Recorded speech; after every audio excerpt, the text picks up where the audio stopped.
Sidoarjo, sebuah kabupaten di Jawa Timur yang kini dikenal dengan pusat industrinya, menyimpan jejak sejarah agung dari masa kejayaan Kerajaan Majapahit. Di Kecamatan Porong, berdiri sebuah bangunan suci berbahan batu bata merah yang kokoh, dikenal dengan nama Candi Pari. Namun, di balik arsitekturnya yang unik menyerupai candi-candi di Campa, tersimpan kisah mistis yang menyentuh hati tentang persahabatan, kesetiaan pada tanah leluhur, dan sebuah perpisahan yang misterius. Ini adalah kisah tentang Djoko Pandlegan, seorang sahabat raja yang memilih jalan hidup sebagai petani, namun takdir berkata lain hingga ia menghilang tanpa jejak bersama istri tercintanya. Mari kita telusuri kisah legenda yang penuh teka-teki ini. Pada zaman dahulu kala, ketika Kerajaan Majapahit sedang menapak menuju puncak kejayaannya, hiduplah seorang petapa sakti yang sangat disegani bernama Kiai Gede Penanggungan. Ia tinggal di lereng Gunung Penanggungan yang sejuk dan asri. Kiai Gede Penanggungan memiliki padepokan tempat ia mengajarkan berbagai ilmu, mulai dari ilmu kanuragan, ilmu tata negara, hingga ilmu pertanian kepada para pemuda berbakat. Reputasinya sebagai guru bijaksana tersebar hingga ke pelosok negeri. Di antara sekian banyak muridnya, terdapat 2 orang pemuda yang sangat menonjol kecerdasan dan ketangkasannya. Pemuda pertama bernama Raden Hayam Wuruk, seorang putra mahkota yang kelak digadang-gadang menjadi Raja Majapahit yang agung. Pemuda kedua adalah seorang rakyat biasa yang bernama Djoko Pandlegan. Meskipun latar belakang status sosial mereka bagaikan bumi dan langit, keduanya menjalin persahabatan yang sangat erat layaknya saudara kandung selama menimba ilmu di padepokan tersebut. Djoko Pandlegan dikenal sebagai sosok yang rendah hati, rajin, dan sangat mencintai alam. Ia lebih tertarik mendalami ilmu pertanian dan irigasi daripada ilmu politik atau peperangan. Sementara itu, Hayam Wuruk lebih fokus pada ilmu pemerintahan untuk mempersiapkan dirinya memimpin Nusantara. Kendati demikian, mereka sering menghabiskan waktu bersama, berdiskusi tentang masa depan, dan berlatih bela diri di bawah bimbingan Kiai Gede Penanggungan. Kiai Gede Penanggungan melihat potensi besar pada kedua murid kesayangannya ini. Ia sering berpesan agar kelak jika mereka telah berpisah jalan, mereka tidak melupakan satu sama lain. Sang guru juga melihat adanya ikatan batin yang kuat di antara mereka. Hayam Wuruk yang berdarah biru tidak pernah memandang rendah Djoko Pandlegan. Begitupun sebaliknya, Djoko selalu menghormati Hayam Wuruk tanpa bersikap menjilat. Waktu terus bergulir. Masa pendidikan mereka di padepokan pun mendekati akhir. Panggilan tugas negara mengharuskan Raden Hayam Wuruk kembali ke Istana Majapahit untuk menerima tahta kerajaan. Di sisi lain, Djoko Pandlegan memilih jalan hidup yang berbeda sesuai panggilan jiwanya. Perpisahan pun terjadi dengan penuh haru, diiringi janji bahwa persahabatan mereka akan tetap abadi meski terpisah jarak dan status sosial yang berbeda. Setelah Raden Hayam Wuruk dinobatkan menjadi Raja Majapahit dengan gelar Sri Raja Sanagara, Djoko Pandlegan memutuskan untuk tidak ikut ke istana. Ia meminta izin dan restu kepada gurunya, Kiai Gede Penanggungan, untuk membuka lahan pertanian di daerah dataran rendah yang subur di sebelah timur. Dengan berbekal ilmu yang telah dipelajarinya, Djoko Pandlegan berjalan menuju wilayah yang kini dikenal sebagai daerah Porong. Di tempat baru tersebut, Djoko Pandlegan mulai membabat hutan dan menyulapnya menjadi lahan persawahan yang sangat luas.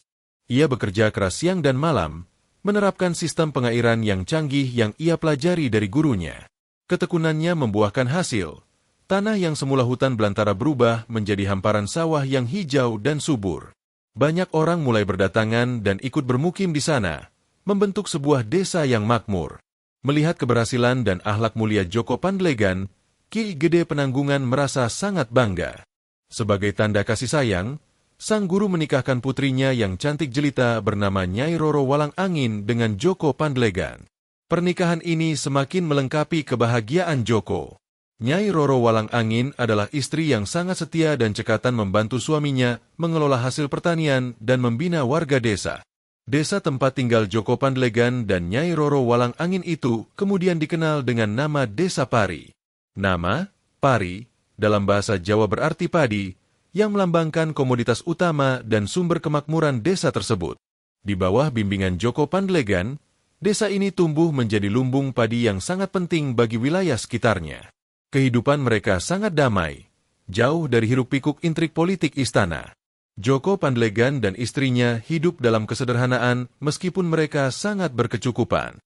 Mereka menolak hidup bermewah-mewah dan lebih memilih membagikan kelebihan panen mereka kepada fakir miskin dan warga desa yang membutuhkan. Sikap dermawan ini membuat Joko Pandlegan sangat dicintai oleh rakyatnya. Ia dianggap sebagai pemimpin informal yang mengayomi, bukan sebagai penguasa yang menindas.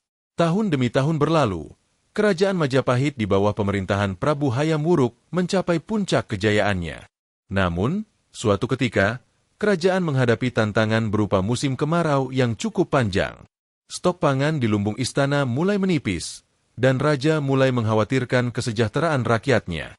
Di tengah kegelisahan itu, telinga sang raja mendengar kabar tentang sebuah desa di wilayah Porong yang justru panen raya dan memiliki cadangan padi yang melimpah ruah. Laporan para telik sandi, mata-mata, kerajaan menyebutkan bahwa desa tersebut dipimpin oleh seorang pria bijaksana bernama Joko Pandlegan.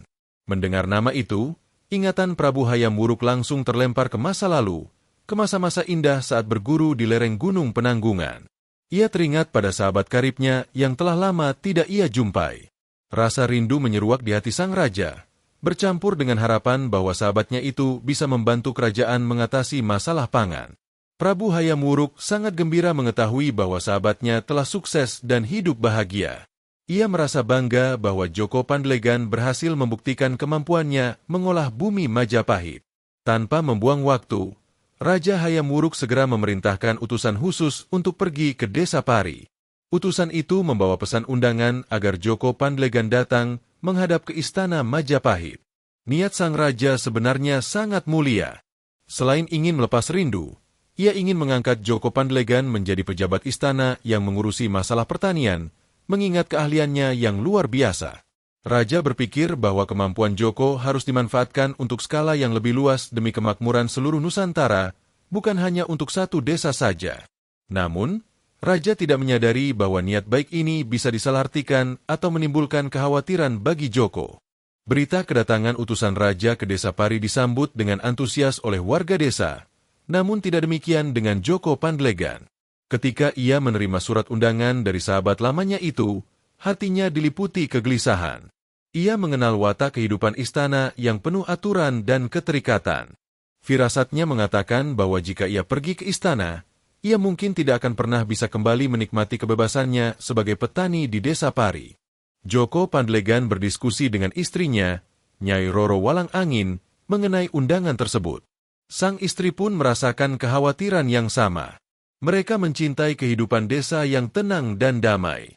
Mereka takut jika Joko datang ke istana, Prabu Hayam Wuruk akan menahannya dan memaksanya tinggal di lingkungan kerajaan selamanya karena alasan persahabatan dan kebutuhan negara. Bagi Joko, kebahagiaan sejati adalah hidup menyatu dengan alam, bukan duduk di singgasana jabatan. Dengan berat hati namun penuh hormat, Joko Pandlegan menyampaikan penolakan halusnya kepada utusan raja. Ia menitipkan pesan bahwa ia akan tetap setia kepada Majapahit dan akan mengirimkan upeti berupa hasil bumi terbaik untuk membantu kerajaan. Namun ia memohon maaf tidak bisa datang secara fisik istana karena kesibukannya mengurus sawah dan warga desa. Ia berharap sahabatnya, sang raja, dapat mengerti pilihannya. Ketika utusan itu kembali dan menyampaikan pesan Joko, Prabu Hayam Wuruk merasa sedikit kecewa namun ia mencoba memaklumi. Namun, para penasihat raja mengompori situasi. Mereka mengatakan bahwa penolakan Joko Pandlegan bisa dianggap sebagai bentuk pembangkangan terhadap titah raja. Selain itu, kebutuhan akan sosok ahli pertanian semakin mendesak. Raja pun terbujuk untuk mencoba memanggil ulang sahabatnya. Beberapa kali utusan dikirim, namun jawaban Joko Pandlegan tetap sama. Ia mengirimkan padi bergerobak-gerobak sebagai tanda bakti, tetapi fisiknya tetap menolak hadir di istana. Hal ini membuat Prabu Hayam Wuruk semakin penasaran dan rindu, sekaligus merasa perlu menegaskan wibawanya. Akhirnya, Raja memutuskan untuk mengirim pasukan pengawal untuk menjemput Joko Pandlegan, dengan perintah agar membawanya menghadap baik-baik, namun jika menolak, boleh sedikit dipaksa demi kepentingan negara. Mendengar kabar bahwa pasukan kerajaan sedang bergerak menuju desa Pari, Joko Pandlegan dan Nyai Roro Walang Angin menjadi panik. Mereka tidak ingin melawan raja, karena itu berarti pemberontakan. Tetapi mereka juga tidak ingin menyerahkan kemerdekaan hidup mereka. Situasi menjadi genting di desa Pari. Joko Pandlegan merasa terjepit di antara kesetiaan pada sahabat dan cinta pada kebebasannya. Pasukan Majapahit akhirnya tiba di Desa Pari. Mereka mengepung kediaman Joko Pandlegan dengan tombak dan perisai, meskipun niat awal mereka bukan untuk berperang, melainkan hanya untuk menjemput. Komandan pasukan berseru agar Joko Pandlegan segera keluar dan ikut bersama mereka ke istana untuk menemui Prabu Hayam Wuruk. Suasana desa yang biasanya tenang berubah menjadi mencekam. Joko Pandlegan dan Nyai Roro Walang Angin yang ketakutan memilih untuk bersembunyi. Mereka tidak lari ke hutan, melainkan berlari menuju lumbung padi, tempat penyimpanan padi, milik mereka yang terletak di dekat rumah. Lumbung itu penuh berisi tumpukan padi hasil panen yang melimpah. Mereka berharap pasukan kerajaan tidak akan menemukan mereka di antara tumpukan jerami dan gabah tersebut. Pasukan kerajaan terus mendesak dan mulai memeriksa setiap sudut rumah. Karena tidak menemukan sasaran mereka di dalam rumah, mereka mulai menyisir area sekitar, termasuk lumbung padi. Joko Pandlegan yang merasa sudah tidak ada jalan keluar, memanjatkan doa kepada Allah, Sang Pencipta alam semesta. Ia memohon perlindungan dan jalan keluar, agar tidak dipisahkan dari tanah yang dicintainya dan istri tercintanya. Di dalam lumbung yang gelap dan pengap itu, Joko Pandlegan dan Nyai Roro Walang Angin berpelukan erat. Mereka berikrar sehidup semati. Keajaiban pun terjadi. Tubuh mereka perlahan-lahan menjadi ringan dan samar. Atas izin yang maha kuasa, dan mungkin karena tingginya tingkat ilmu spiritual yang dimiliki Joko Pandlegan, mereka mengalami proses moksa, menghilang atau berpindah dimensi beserta raganya, tepat sebelum prajurit membuka pintu lumbung. Ketika prajurit Majapahit mendobrak pintu lumbung dan masuk, mereka terkejut bukan main. Lumbung itu kosong dari manusia, hanya penuh dengan tumpukan padi. Tidak ada jejak Joko Pandlegan maupun istrinya, padahal semua jalan keluar sudah dikepung rapat. Mereka mencari ke seluruh penjuru desa, namun pasangan suami istri itu lenyap bak ditelan bumi tanpa meninggalkan bekas sedikitpun. Berita hilangnya Joko Pandlegan dan istrinya secara misterius segera dilaporkan kepada Prabu Hayam Wuruk. Sang raja merasa sangat terpukul dan bersalah. Ia menyadari bahwa ambisinya untuk membawa sahabatnya ke istana justru telah membuat sahabatnya itu ketakutan dan memilih jalan moksa. Dengan hati yang pedih, Prabu Hayam Wuruk memutuskan untuk datang sendiri ke Desa Pari untuk melihat lokasi kejadian. Setibanya di Desa Pari, Prabu Hayam Wuruk langsung menuju lumbung pada tempat terakhir kali Joko Pandlegan diketahui berada. Ia merasakan aura spiritual yang kuat di tempat itu. Raja yang bijaksana ini merenung dan menyadari bahwa sahabatnya lebih mencintai kebebasan dan kesederhanaan daripada kemewahan istana. Ia menyesal telah memaksakan kehendaknya. Di hadapan lumbung padi tersebut, Prabu Hayam Wuruk memanjatkan doa untuk sahabatnya. Ia kemudian bersumpah untuk menghormati tempat tersebut sebagai tempat suci untuk mengenang persahabatan mereka dan keteguhan hati Joko Pandlegan. Raja memerintahkan para arsitek terbaik kerajaan untuk membangun sebuah candi di atas tanah tempat lumbung itu berdiri. Candi yang dibangun itu memiliki bentuk yang unik. Berbeda dengan candi-candi Jawa Timuran yang biasanya ramping, candi ini bertubuh gemuk dan terbuat dari batu bata merah, menyerupai bentuk lumbung padi atau tumpukan padi. Hal ini disengaja untuk mengenang Joko Pandlegan yang telah memakmurkan wilayah tersebut dengan hasil pertanian padinya. Bangunan itu juga mengadopsi gaya arsitektur Champa yang mencerminkan wawasan luas Joko Pandlegan semasa hidupnya. Selain candi utama, dibangun pula sebuah sumur atau candi kecil di dekatnya untuk mengenang Nyai Roro Walang Angin, istri setia yang mendampingi Joko hingga akhir hayat. Raja Hayam Wuruk memastikan bahwa nama sahabatnya akan dikenang selamanya melalui bangunan suci tersebut. Ia menamai bangunan itu Candi Pari, yang berarti Candi Padi. Pembangunan Candi Pari dilakukan dengan sangat serius pada tahun 1293 Saka atau 1371 Masehi. Angka tahun ini dipahatkan di atas ambang pintu candi sebagai penanda waktu. Struktur bangunan yang menggunakan batu bata merah menunjukkan ciri khas bangunan masa Majapahit, namun bentuknya yang tambun memang sangat istimewa. Ini adalah simbolisasi dari kesuburan dan kemakmuran pangan, sesuai dengan jasa Joko Pandlegan. Masyarakat sekitar percaya bahwa roh Joko Pandlegan dan Nyai Roro Walang Angin masih bersemayam di candi tersebut, menjaga kesuburan tanah Sidoarjo. Mereka meyakini bahwa hilangnya pasangan itu bukanlah sebuah kematian yang menyedihkan, melainkan sebuah perpindahan ke alam keabadian dalam kondisi suci.